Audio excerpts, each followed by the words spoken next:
You really do start to notice that original movies do not get the support that they deserve. Pixar is a legacy brand with a solid track record as of late, but something's really off. Now we know with Soul and Luca, that was in 2020 and 2021. We all know what happened, but there was still not a whole lot of marketing push. Turning Red skipped theaters in March of 22, and Elemental, it had a quiet theatrical debut. It slowly became a sleeper hit just through word of mouth. And even though Inside Out 2 was a sequel, it is the highest grossing animated film of all time. You would think Elio's gonna get the creative support it deserves, but it has no momentum, and you probably didn't know it was even coming out until a couple days ago. Really quick, Elio follows this 11-year-old kid who is just completely out of place with no friends, and he's living with his aunt after this unseen family tragedy. He's obsessed with aliens and dreams of being abducted because he doesn't feel like he belongs on this planet. And then it actually happens. Now, that's not spoilers, that's the whole plot of the film. He then suddenly finds himself in this cosmic world, befriending alien creatures and getting involved in all the quirky,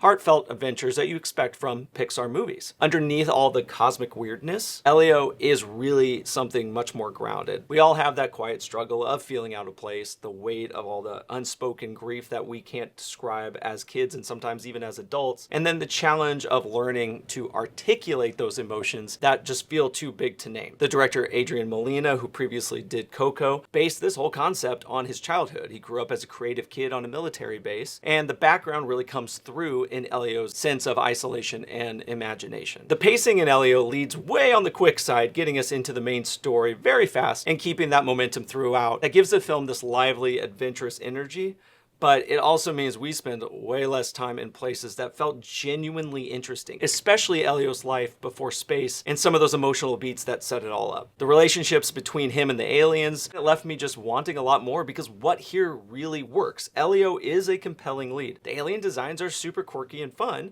and Glordon, that's his name, is in particular a really standout character. The humor lands, and the emotional payoff in the final act is really strong.